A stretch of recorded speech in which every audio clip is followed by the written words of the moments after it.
Sir election commission ఇటు AP CS and DGP ఇద్దరిని కూడా వెంటనే రమ్మని చెప్పేసి ఒక కబురు పంపింది సార్. అంటే వీళ్ళిద్దరిపైన సీరియస్గా ఉన్నట్టు కూడా తెలుస్తుంది. అటు మోదీ గారు కూడా వీళ్ళిద్దరిపైన సీరియస్గా ఉన్నట్టు చెప్పడం చూస్తున్నాం సార్.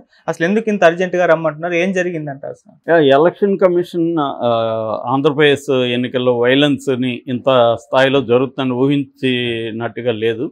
ఎందుకంటే మామూలుగా ఎప్పుడైనా కూడా ఎన్నికల రోజు వైలెన్స్ జరుగుతుంది, అది కామనే అన్ని చోట్ల.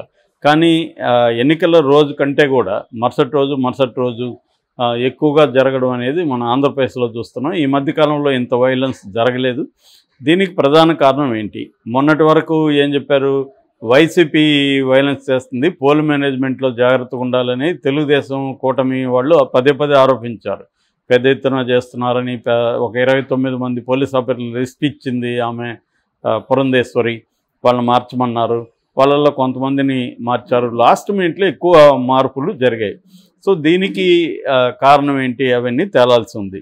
అయితే ఇప్పుడు మోడీ దీని మీద సీరియస్గా ఫోకస్ చేస్తున్నాడని మొన్న చంద్రబాబు పవన్ కళ్యాణ్ కూడా కలిసినప్పుడు దీని మీద చర్చ వచ్చిందని సీరియస్గా ఇప్పుడు తీసుకోవాలని చంద్రబాబు కూడా అప్పీల్ చేశాడు. ఇటు వైసీపీ వాళ్ళు ఉన్న మాజీ మంత్రులు ఎమ్మెల్యేలు అందరూ కలిసి అక్కడ ప్రెస్ మీట్ పెట్టారు. వాళ్ళు కూడా సీరియస్ ఖండిస్తున్నారు. వాళ్ళ నాని కానీ రాంబాబు కానీ జోగి రమేష్ కానీ వీళ్ళందరూ.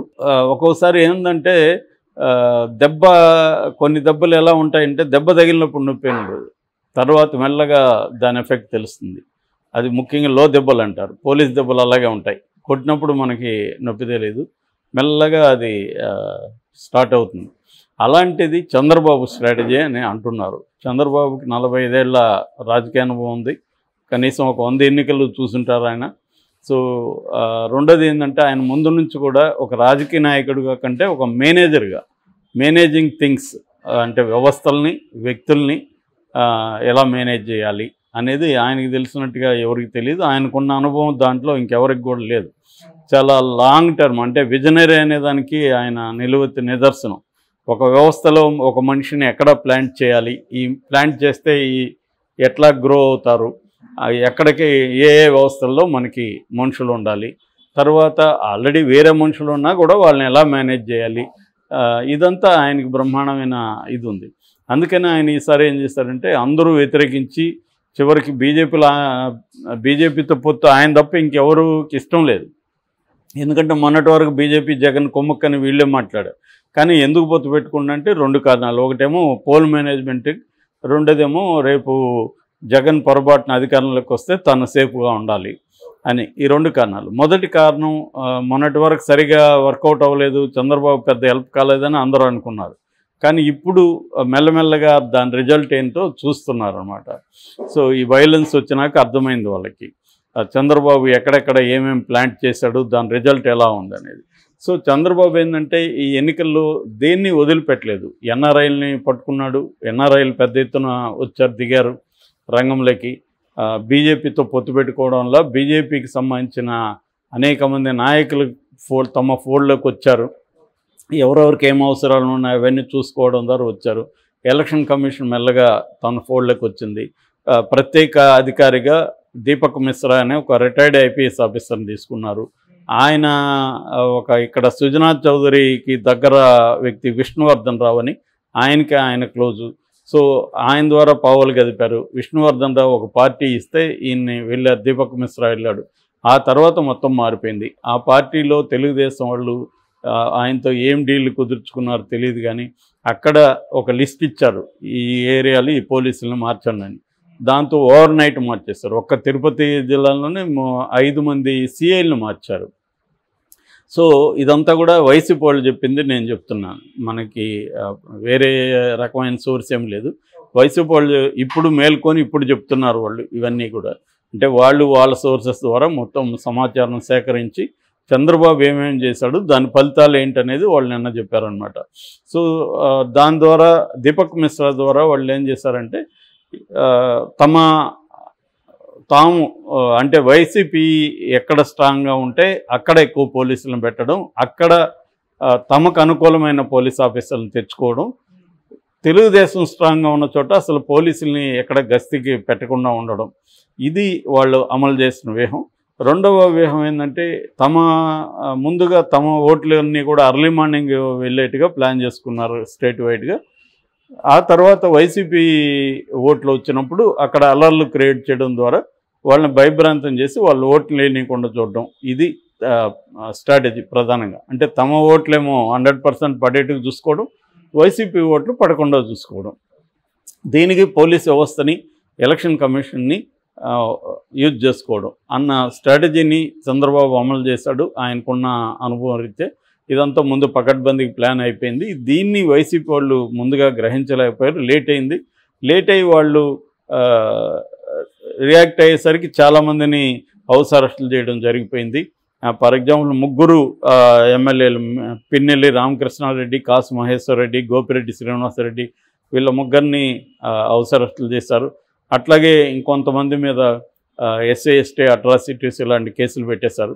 సో వీళ్ళనేమో హౌస్ అరెస్టులు, వీళ్ళని ఎక్కడికక్కడ కట్టడి చేశారు.